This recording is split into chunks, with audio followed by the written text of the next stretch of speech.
오늘 우리에게 주신 하나님의 말씀 출애굽기 21장 1절부터 36절까지 말씀입니다. 출애굽기 21장 1절부터 36절까지의 말씀 이제 봉독하겠습니다. 하나님의 말씀 경청하십시오. 내가 백성 앞에서 공포하여야 할 법규는 다음과 같다. 너희가 히브리 종을 사면 그는 엿새 동안 종살이를 해야 하고 7해가 되면 아무런 몸값을 내지 않고서도 자유의 몸이 된다. 그가 혼자 종이 되어 들어왔으면 혼자 나가고 아내를 데리고 종이 들어왔으면 아내를 데리고 나간다. 그러나 그의 주인이 그에게 아내를 주어서 그의 아내가 아들이나 딸을 낳았으면 그 아내와 아이들은 주인의 것이므로 그는 혼자 나간다. 그러나 그 종이 나는 나의 주인과 나의 처자를 사랑하므로 혼자 자유를 얻어 나가지 않겠다 하고 선언하면 주인은 그를 하나님 앞으로 데리고 가서 그의 귀를 문이나 문설주에 대고 송곳으로 뚫는다. 그러면 그는 영원히 주인의 종이 된다. 남의 딸을 종으로 샀을 경우에는 남종을 내보내듯이 그렇게 내보내지는 못한다. 주인이 아내를 삼으려고 그 여자를 샀으나 그 여자가 마음에 들지 않으면 그는 그 여자에게 몸값을 얹어서 그 여자의 아버지에게 되돌려 보내야 한다. 그가 그 여자를 속인 것이므로 그 여자를 외국 사람에게 팔아서는 안 된다. 그가 그 여종을 자기의 아들에게 주려고 샀으면 그는 그 여자를 딸처럼 대접하여야 한다. 한 남자가 아내를 두고 또 다른 아내를 맞아들였을 때에 그는 그의 첫 아내에게 먹을 것과 입을 것을 줄여서 주거나 그의 아내와 부부관계를 끊어서는 안 된다. 그가 그의 첫 여자에게 이 세 가지 의무를 다하지 않으려거든 그 여자를 자유롭게 풀어주고 아무런 몸값도 받지 않아야 한다. 사람을 때려서 죽인 자는 반드시 사형에 처하여야 한다. 그가 일부러 죽인 것이 아니라 실수로 죽였으면 내가 너희에게 정하여 주는 것으로 피신할 수 있다. 그러나 홧김에 일부러 이웃을 죽인 자는 나의 제단을 피하여 오더라도 끌어내서 죽여야 한다. 자기 부모를 때린 자는 반드시 사형에 처해야 한다. 사람을 유괴한 자는 그 사람을 팔았든지 자기가 데리고 있든지 반드시 사형에 처해야 한다. 자기 부모를 저주한 자는 반드시 사형에 처해야 한다. 사람이 서로 싸우다가 어느 한 사람이 상대방을 돌이나 주먹으로 때려서 그가 죽지는 않았으나 자리에 눕게 되었는데 그가 일어나서 지팡이를 짚고서라도 길을 다닐 수 있게 되면 때린 사람은 형벌을 받지는 않아 그동안에 입은 손해를 갚아주고 다 나을 때까지 치료비를 대주어야 한다. 어떤 사람이 자기의 남종이나 여종을 몽둥이로 때리는데 그 종이 그 자리에서 죽으면 그는 반드시 형벌을 받아야 한다. 그러나 그들이 하루나 이틀을 더 살면 주인은 형벌을 받지 않는다. 종은 주인의 재산이기 때문이다. 사람이 서로 싸우다가 임신한 여자를 다치게 하였는데 낙태만 하고 달리 더 다친 데가 없으면 가해자는 그 여자의 남편이 요구한 대로 반드시 배상금을 내되 배상 금액은 재판관의 판결을 따른다. 그러나 그 여자가 다쳤으면 가해자에게는 목숨은 목숨으로, 눈은 눈으로, 이는 이로, 손은 손으로, 발은 발로, 화상은 화상으로, 상처는 상처로, 멍은 멍으로 갚아야 한다. 어떤 사람이 자기의 남종의 눈이나 여종의 눈을 때려서 멀게 하면 그 종을 멀게 한 값으로 그 종에게서 자유를 주어서 내보내야 한다. 그가 자기 남종의 이나 여종의 일을 부러뜨리면 그 일을 부러뜨린 값으로 그 종에게 자유를 주어서 내보내야 한다. 소가 어떤 남자나 여자를 받아서 죽이면 그 소는 반드시 돌로 쳐서 죽여야 한다. 처형된 소는 먹어서는 안 된다. 이 경우에 소의 임자는 형벌을 받지 않는다. 그러나 그 소에게 받는 버릇이 있는데 그 임자가 남에게 공고를 받고도 단속하지 않아서 어떤 남자나 여자를 죽게 하였으면 그 소만 돌로 쳐서 죽일 것이 아니라 그 임자도 함께 죽여야 한다. 그러나 피해자 가족이 원하면 소임자를 처형하는 대신에 그에게 배상금을 물릴 수 있다. 그때의 그 배상금 액수는 재판관이 정한다. 또 소가 나이 어린 소년이나 소녀를 받아 죽게 하였을 경우에도 그 소임자에게 같은 법을 적용한다. 소가 남종이나 여종을 받아 죽게 하였으면 소임자는 그 종의 주인에게 은 30세겔을 주고 그 소는 돌로 쳐서 죽여야 한다. 어떤 사람이 구덩이를 열어놓거나 구덩이를 파고 그것을 덮지 않아서 소나 나귀가 거기에 빠졌을 경우에는 그 구덩이의 임자는 짐승의 임자에게 그것을 돈으로 배상하여야 한다. 그러나 죽은 짐승은 구덩이 임자의 것이 된다. 어떤 사람의 소가 그 이웃의 소를 팔아서 죽게 하였을 경우에는 살아있는 소는 팔아서 그 돈을 나누어 가지고 죽은 소는 고기를 나누어 가진다. 그 소에게 받는 버릇이 있다는 것을 알면서도 그 임자가 단속하지 않았으면 그는 반드시 살아있는 소로 배상하고 자기는 죽은 소를 가져야 한다. 아멘. 때리지 마라 생명이다 라는 제목으로 하나님의 말씀 선포하겠습니다. 제가 예전 부교역자 시절에 만났던 성도님의 이야기입니다. 그분은 아주 어렸을 적에 이 한국 전쟁을 경험했기 때문인지 이 공산당에 대한 큰 증오를 갖고 계셨습니다. 그때 설교자가 설교 중에 이 북한 김정은은 회개해야 된다라고 말했는데 그게 거슬렸는지 저를 찾아와 줬습니다. 그러면서 질문하시기를 사탄도 회개할 수 있냐라고 물으셨습니다. 왜 그러십니까? 라고 여쭤보니 공산당은 사탄인데 어떻게 사탄에게 회개하라라는 말을 할 수 있느냐라고 그렇게 말씀하셨습니다. 저는 그분의 정확한 사정은 모르겠습니다. 하지만 사람을 사람이 아닌 악마나 마귀로 생각하는 그 태도는 안타까운 마음이 들었습니다.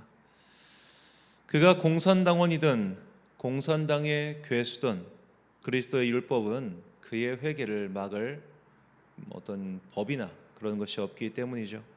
회개는 죄인 중에 죄인이라도 누구나 다 열려있는 마지막 구원의 문이기도 합니다. 지금 북한에는 한국인 선교사 7명이 감옥에 갇혀 있지요. 그들은 벌써 수년째 북한 감옥에 갇혀 있지만 안타깝게도 우리나라 정부는 완전히 손을 놓고 있습니다. 진보 정권이든 보수 정권이든 이 부분에 있어서는 행보가 똑같아서 아쉬움을 금할 수가 없습니다. 어제 다니엘 기도에 설교자로 나선 온성도 목사님은 중국에서 탈북민을 돕는 사역을 하다가 이 중국 공안에 붙잡혀서 2년 6개월 동안 옥살이를 하셨습니다.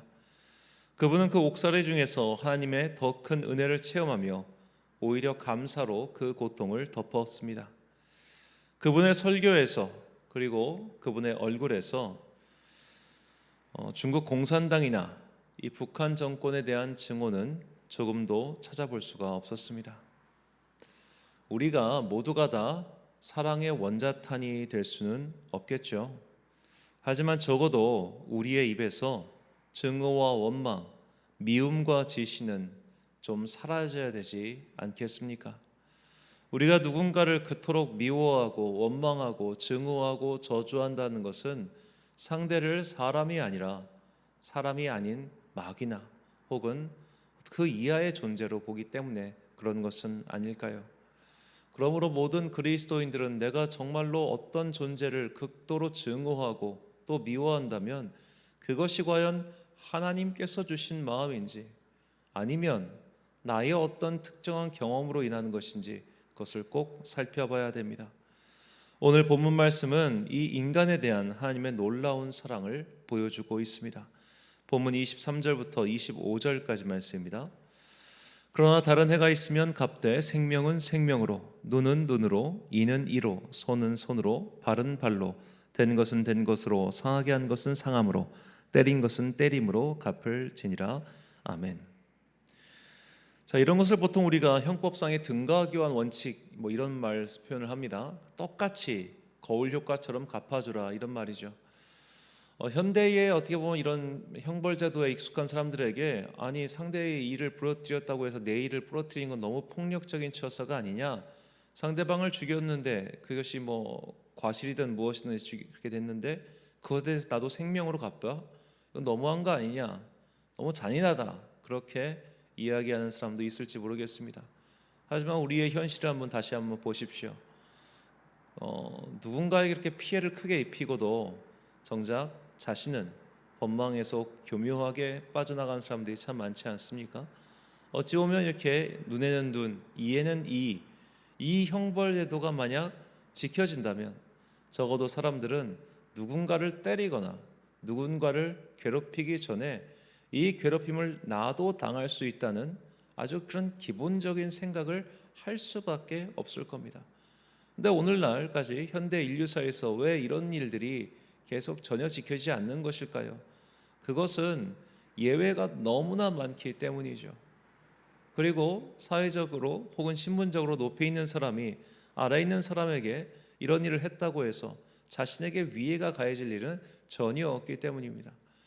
오늘 본문 말씀은 사실 하나하나 꼼꼼히 따져보면 참 은혜로운 말씀, 또 우리가 생각해야 될 것이 너무나 많죠. 대표적으로 하나만 보자면, 노예의 이빨을 부러뜨렸다고 해서 그 노예에게 자유를 준다는 것이 말이 된다고 생각하십니까? 적어도 우리가 그동안 알고 있었던 고대 사회, 그리고 무려 근대 사회까지, 예를 들어 이제 우리 흑인 노예는 18세기까지도 19세기까지도 있었으니까요. 그런 사람들의 주인이 채찍질을 가하고 신체 위해를 가했다고 해서 신체에 손상을 가했다고 해서 그를 풀어주는 경우를 드라마에서나 볼 수 있었을까요? 현실에서는 그런 사회가 거의 없었습니다. 그러니까 당장 그 법의 국가라고 불리는 로마 제국에서도 기원전 1세기까지 그런 노예들의 반란이 끊임없이 일어났던 것 아니겠습니까? 우리나라 역사, 중국의 역사 다 마찬가지죠. 때마다 이런 노예들의 반란이 일어났던 것은 그만큼 노예들을 인간으로서 전혀 대우를 해주지 않았기 때문입니다. 그런데 오늘 본문 말씀에 보면 하나님께서는 이 노예들도 물론 자유민과는 차등을 두고 있지만 분명히 인간의 존재로서 그들을 대하고 있다는 것을 우리가 분명히 알 수 있습니다. 세세한 것을 따지고 들어가지 않더라도 우리는 하나님께서 분명히 이 노예들도 인간으로서 존중해 주라 라는 것을 우리는 분명히 알 수밖에 없습니다. 물론 몇몇 사람들은 이것조차 불만을 가지기도 해요. 아니, 하나님께서 이런 노예제도 자체를 반대하셔야 되는 거 아니야? 이것은 노예제도를 인정하는 거잖아. 이렇게 반박을 하시는 분도 물론 계십니다. 그런데 이것을 우리가 이 고대인의 관점에서 다시 한번 봐야 됩니다. 여러분, 예를 들어 우리나라가 20세기 중반까지만 해도 이 서구식의 어떻게 보면 민주주의 제도 혹은 문화 제도가 우리나라에 왔을 때 그것을 사람들이 어떻게 생각했습니까? 대표적으로 여성 인권에 관해서 말씀드릴 때 여자가 집에서 밥이나 해야지 무슨 학교를 다녀, 무슨 직장 생활을 해, 이런 식의 시선이 1960년대에 없었을까요? 그런데 지금 그렇게 생각하는 사람 없지 않습니까? 이런 시선의 변화만 해도 몇십 년이 걸리는데 하나님께서 만약에 노예제도 자체를 다 없애버려, 혹은 너희는 다 사해 만방의 동도야, 이런 식의 말씀을 지금으로부터 30세기 전에 하셨다면 과연 이 30세기 전 사람들이 이것을 제대로 받아들이고 수용할 수 있었을까요? 우리가 하나님께서 아무리 우리에게 그런 고차원적인 윤리 의식을 요구하셔도 인간의 발걸음을 못 쫓아갈 때가 너무나 많습니다. 그러니까 그런 시대적인 상황 속에서 우리가 율법을 다시 한번 재해석해야 된다는 것이죠. 그러니까 우리가 그래서 이제 또 다른 이야기지만 신약 성경에 보면은 바울이 고린도전서에서 여자들은 교회에서 잠잠하라, 이 말 하나 가지고 지금 여성 목회자 안수를 아직까지도 반대하는 교단들이 있는데, 이것은 어디까지나 그런 시대적 상황 속에서 사람들로 하여금 너무 큰 혼란이 일어나지 않게끔 어떻게 보면 방지하기 위한 최소한의 문턱, 그러면서 동시에 하나님의 뜻을 수용하기 위한 중간, 이렇게 생각하시는 게 좋겠습니다. 그러니까 지금 21세기 사람들의 시선으로 이 성경의 윤리관을 그냥 마냥 평가하면 안 된다는 것이죠. 우리가 중요한 것은 그 안에 담겨 있는 본질을 찾아야 된다는 뜻입니다. 자, 하나님께서는 이런 사람을 사람으로 대하는, 무엇보다 노예조차도 사람으로 대하는 이런 율법을 통해서 엄하게 경고하십니다. 모든 생명은 다 내게 속한 것이다. 모든 생명은 다 귀한 것이다. 그러므로 너희는 그 생명에 대해서 함부로 대하거나 함부로 소멸시키지 말아라 라고 말이죠. 옛날에 탤런트 김혜자 씨가 이 꽃으로도 때리지 말라라는 제목의 책을 출판한 적이 있습니다. 이것은 스페인 교육자 프란시스코 페레의 평전 제목을 약간 바꾼 것이죠. 원래는 꽃으로도 아이를 때리지 말라였습니다. 모든 사람은 귀합니다. 모든 사람은 신분 고하를 막론하고 그의 상황과 재산 유무와 사상적 차이에도 불구하고 다 귀한 사람들입니다. 그러므로 함부로 남을 저주하거나 손가락질 내서는 안 된다는 것이죠. 우린 모두 다 하나님의 형상으로 지음받은 자들이기 때문입니다. 야고보서 3장 9절과 10절 말씀입니다. 이것으로 우리가 주 아버지를 찬송하고 또 이것으로 하나님의 형상대로 지음받은 사람을 저주하나니 하나님에서 찬송과 저주가 나오는다. 내 형제들아, 이것이 마땅하지 아니하니라. 아멘. 사랑하는 천안광성교회 성도 여러분, 그리고 이 새벽을 함께 깨우고 계신 귀한 주님의 자녀 여러분, 우리는 꽃으로도 사람을 때려서는 안 됩니다. 내 입에서 나오는 독설이, 내 입에서 나온 채찍이 누군가의 영혼을 후벼파는 비수가 되어서는 안 됩니다. 무엇보다 우리는 내가 만나보지도 않고 나와 대화 한번 나눠보지도 않은 사람을 그토록 증오하고 미워하고서는 안 됩니다. 우리의 입에서 자꾸만 분열과 다툼과 미움을 증폭시키는 말이 나온다면 내 마음 속에 성령님이 계시는가 다시 한번 생각해 보십시오. 우리의 입에서는 그런 독설, 미움, 증오, 분열, 갈등을 일으키는 말보다는 관용, 사랑, 화해, 용서의 말들이 흘러나와야 됩니다. 이것은 말을 곱고 말을 예의 있게 쓰고 말고의 문제가 아니라 그 말 속에 담겨 있는 뜻의 문제입니다. 구밀복검이라고 하죠. 아무리 달달한 말도 그 속에 칼을 감추고 있으면 그 칼은 누군가가 알아챌 것이고 누군가는 그 칼에 찔려서 피가 흐르게 되어 있습니다. 교원영색이라고 하죠. 말을 교묘하게 하고 얼굴색을 한다고 해서 그가 신실한 사람인 것은 결코 아닙니다. 우리는 얼마든지 예의를 갖추고 교양을 갖추고도 상대방의 마음을 후려팔 수 있어요. 그러므로 우리 마음 속에 있는 것, 내 마음 속에 나도 하나님의 형상으로 감사하게도 지음받아서 감사하게도 주님의 은혜로 이렇게까지 살아있는 그 사람이라는 것을 깨달은다면 다른 사람 속에 있는 그 하나님의 형상을 존중하고 그에게 함부로 대하지 않는 그런 사랑의 마음이 필요합니다.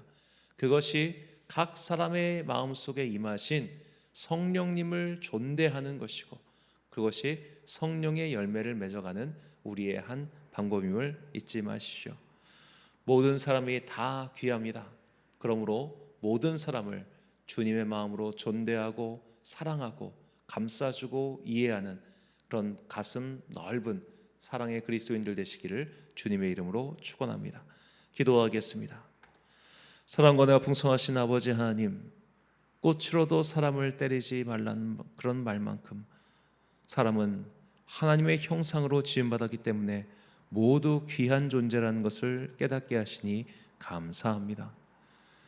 주님께서는 그 옛날부터 모든 사람을 사람으로 대해 주셨습니다.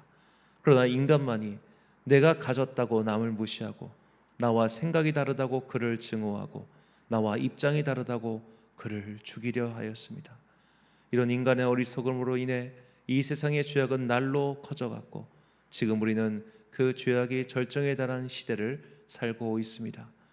무분별한 증오와 미움, 다툼, 원망만이 가득한 이 세계 속에서 그리스도인으로서 성령의 열매를 맺고 살아가는 이 세상의 소금과 빛이 된 성도들 되게 하여 주옵소서.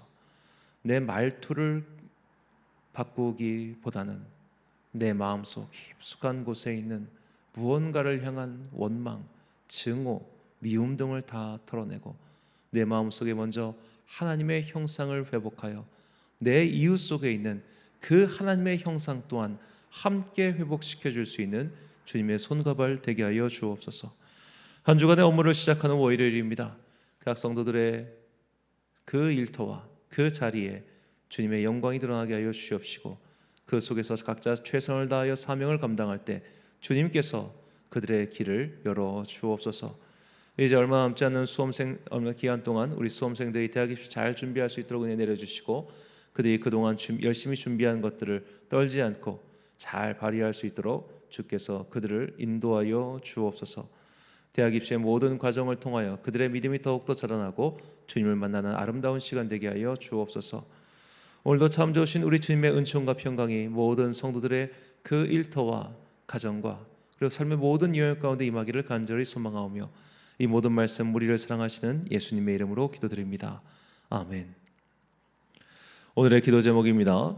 모든 사람은 하나님의 형상대로 지음받았습니다.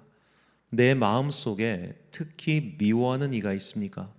이 마음을 어찌하면 좋을지 주님께 진실한 마음으로 기도하십시오. 오늘 주신 기도의 제목 가지고 기도와 묵상에 힘쓰는 하루 되시길 바랍니다. 기도하겠습니다.